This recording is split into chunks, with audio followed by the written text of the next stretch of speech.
गोवर्धन पूजा का त्योहार 5 दिन तक चलने वाले दीपावली महोत्सव के दूसरे दिन अर्थात कार्तिक मास के शुक्ल पक्ष की प्रतिपदा तिथि को मनाया जाता है। इसे धार्मिक आस्था, प्रकृति के प्रति प्रेम और समाज के प्रति हमारे कर्तव्यों का प्रतीक माना जाता है। यह त्योहार भगवान श्री कृष्ण द्वारा गोवर्धन पर्वत को अपनी उंगली पर उठाकर ब्रजवासियों की रक्षा करने के उपलक्ष्य में मनाया जाता है तथा इसका मुख्य उद्देश्य भगवान श्री कृष्ण एवं गोवर्धन पर्वत के प्रति कृतज्ञता जताना एवं आभार व्यक्त करना होता है। ऐसी मान्यता है कि जो लोग इस दिन श्रद्धा युक्त होकर भक्ति भाव से गोवर्धन की पूजा करते हैं तथा भोग अर्पित करते हैं, उन पर भगवान श्री कृष्ण की कृपा सदैव बनी रहती है तथा वे लोग इस लोक में सुख पाकर अंत में मोक्ष को प्राप्त होते हैं। अब यदि हम इस त्योहार के पौराणिक महत्व की बात करें तो पुराणों के अनुसार एक समय गोकुलवासी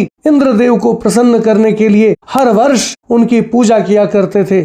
तब भगवान श्री कृष्ण ने उन्हें समझाया कि इंद्र की पूजा करने की बजाय हमें गोवर्धन पर्वत की पूजा करनी चाहिए, क्योंकि वह हमें प्रत्यक्ष रूप से जीवन प्रदान करता है। और इस प्रकार भगवान श्री कृष्ण के बार बार समझाने पर गोकुल वासियों ने गोवर्धन पर्वत की पूजा करना शुरू कर दिया। पर उनके द्वारा इस प्रकार गोवर्धन पर्वत की पूजा अर्चना करने से इंद्रदेव क्रोधित हो गए और उन्होंने गोकुल पर मूसलाधार वर्षा करना शुरू कर दिया, जिससे पूरे गांव में बाढ़ जैसी स्थिति उत्पन्न हो गई और सभी लोग आश्रय की तलाश में इधर उधर भागने लगे तथा ईश्वर की स्तुति करने लगे। तब विपत्ति की इस घड़ी में भगवान श्री कृष्ण ने गोवर्धन पर्वत को अपनी उंगली पर उठाकर सभी जीव जंतुओं को आश्रय प्रदान किया तथा उनके प्राणों की रक्षा की। इस प्रकार इंद्रदेव का घमंड चूर चूर हो गया और गोवर्धन की महिमा स्थापित हो गई। और तभी से हर साल कार्तिक मास में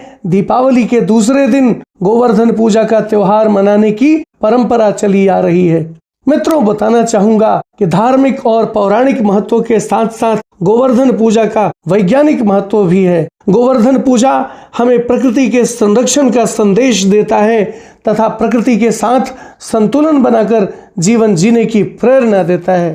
अब यदि हम सनातन धर्म में चली आ रही परंपराओं की बात करें तो गोवर्धन पूजा के दिन विभिन्न प्रकार के पकवान बनाए जाते हैं, जिन्हें अन्नकूट कहा जाता है। और इन पकवानों को गोवर्धन पर्वत के प्रतीक स्वरूप बनाए गए मिट्टी के ढेर के पास रखा जाता है। इसके बाद उस मिट्टी के ढेर की पूजा की जाती है और भगवान श्री कृष्ण का आभार व्यक्त किया जाता है। इसके अलावा ग्रामीण क्षेत्रों में लोग अपने पशुओं को भी सजाते हैं और उनकी भी पूजा करते हैं। इस प्रकार इस परंपरा से हमें यह सीख मिलती है कि हमें अपने संसाधनों का समुचित प्रयोग करना चाहिए तथा उनके स्रोतों को संभाल कर रखना चाहिए। केवल तभी जाकर हम प्रकृति की समृद्धि का आनंद ले सकते हैं। तात्पर्य यह है कि गोवर्धन पूजा केवल एक धार्मिक अनुष्ठान ही नहीं, बल्कि यह समाज में एकता और सहयोग का प्रतीक भी है। इस पर्व में सभी लोग मिलकर पूजा करते हैं, जिससे आपसी स्नेह और सहयोग की भावना प्रबल होती है। यह त्योहार हमें संदेश देता है कि हम एकजुट होकर किसी भी संकट का सामना कर सकते हैं। तात्पर्य यह है कि गोवर्धन पूजा एक ऐसा पर्व है जो भगवान श्री कृष्ण की लीला को स्मरण करने के साथ साथ हमें प्रकृति के प्रति आस्था और प्रेम बनाए रखने की प्रेरणा देता है तथा हमारे जीवन में प्रेम, समर्पण और प्रकृति संरक्षण का संदेश देता है। और अब इस वीडियो में इतना ही। यदि आप सबको हमारा वीडियो अच्छा लगा हो तो प्लीज इसे लाइक करें और ज्यादा से ज्यादा शेयर करें, ताकि हमारा मनोबल इसी प्रकार से बढ़ता रहे और हम एक से बढ़कर एक ज्ञानवर्धक वीडियो लेकर नियमित रूप से आप सबकी सेवा में उपस्थित होते रहें।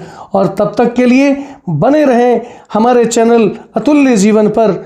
हम बहुत जल्द एक नए ज्ञानवर्धक वीडियो के साथ एक बार फिर से आप सबकी सेवा में उपस्थित होंगे। जय हिंद, जय भारत।